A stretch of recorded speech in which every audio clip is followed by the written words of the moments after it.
Mas o importante é que as pessoas vivam sem ter que administrar as doenças do envelhecimento. E o estresse oxidativo é um dos fatores desencadeantes da maioria das doenças próprias do envelhecimento.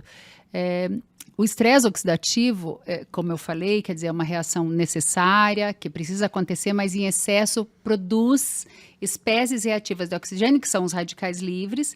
Nós temos capacidade de sintetizar essas enzimas, e há um detalhe, uma pesquisa brasileira, várias pesquisas demonstram, mas eu mostro em aula, uma pesquisa brasileira demonstrou que, infelizmente, nós mulheres temos a metade da capacidade dos homens de produzir enzimas antioxidantes para neutralizar o estresse oxidativo. Então, nós mulheres, nós temos 1/3 das mulheres nas fases de estresse que a gente chama de exaustão, pré-exaustão e exaustão.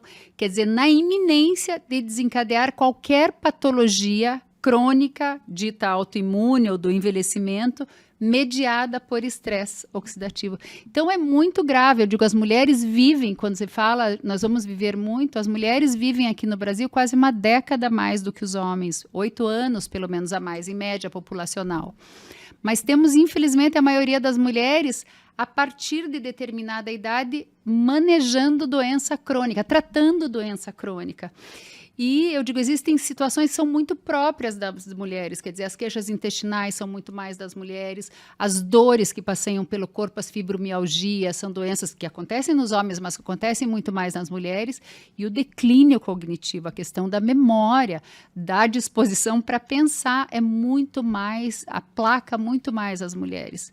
80% das pessoas que têm Alzheimer, isso acontece em homens também, mas 80% das pessoas portadoras de Alzheimer são mulheres.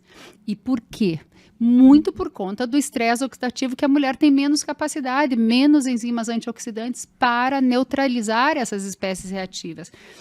Então, você garantir, através da alimentação, de tudo aquilo que eu falei no começo, alimentação, prática de atividade física, bons hábitos de sono e mais o lazer, os bons relacionamentos e a espiritualidade, ter, eventualmente, moléculas que tenham efeitos antioxidantes, quer dizer, se você não acha que consumiu adequadamente ou está produzindo adequadamente, em alguns períodos em que você esteja menos disposta, e eu falo muito de saúde da mulher, porque nós temos que cuidar, eu digo, as mulheres vivem 10 anos a mais, e são essas que vão ser acometidas pelo estresse muito mais. E a gente fala aqui, doutora Marcela, que a informação é um remédio aqui Exatamente. Nos nossos diálogos de saúde. Então, remédio de entendimento, né? De perceber, por exemplo, o papel da vitamina B6 junto com o magnésio, dupla fantástica. Dupla fantástica para a função cognitiva. Eu digo, nós temos nós precisamos, assim, para fazer neurotransmissores, para você ter o eixo cérebro-intestino funcionando adequadamente. Neurotransmissores são as moléculas serotonina, noradrenalina, epinefrina, enfim, inúmeras substâncias que fazem efeito estimulante, ácido gama-aminobutírico, quer dizer, você tem várias substâncias que são estimulantes ou depressoras do sistema nervoso central, e elas são moléculas formadas por proteínas. Então, a proteína é importante, mas vitamina B6 e magnésio são nutrientes essenciais para o bom funcionamento dos neurônios. Então, a manutenção de funções cognitivas passa também por vitaminas do complexo B, principalmente a piridoxina, que é a vitamina B6, e magnésio. E o magnésio ainda tem uma outra função, quando a gente pensa em disposição, é que bons níveis de magnésio circulante, quer dizer, pelo menos o aporte básico necessário de magnésio, é um dos nutrientes que mais previne dores musculares, dores que passeiam pelo corpo e não tem explicação.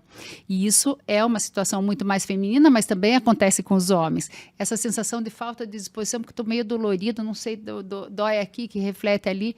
E o magnésio é uma substância que não só mantém função cerebral em ordem, qualidade de sono e, se estiver circulando em quantidades adequadas, a pessoa tem menos relatos de dores que passeiam pelo corpo. Então, as queixas de cansaço e desânimo, falta de disposição, podem estar associadas a uma deficiência também de magnésio e vitamina B6? Exatamente, podem. Podem, e aí às vezes a pessoa não consome suficientemente alimentos fontes desses nutrientes, e esses são micronutrientes, né? Nós temos aí a vitamina B6, que é uma vitamina, o magnésio é um mineral.